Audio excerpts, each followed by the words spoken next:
Hi, magandang araw po sa ating lahat. Ako po si Besalie Salvador Pilaes.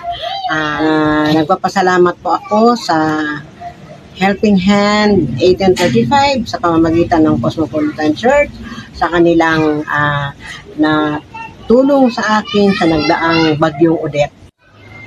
Nagpapasalamat po ako dahil sa tulong nila dahil ang aming bahay ay talagang napalitan na ang bubong dahil nasira po ito nung Bagyong Odette at binagsakan ng isang buong puno ng mangga. Kaya wala po talagang nabali lahat yung amin kasi sa gitna po siya tumama Kaya salamat at napalitan na ito at ngayon pwede na ulit tirahan, pwede nang tulugan dahil bago ng aming bubong. Isa talaga akong nagpapasalamat ng lubos sa tulong na ito na kaparaanan ng Panginoon na ginamit po ang Helping Hand at saka ang Cosmopolitan Church.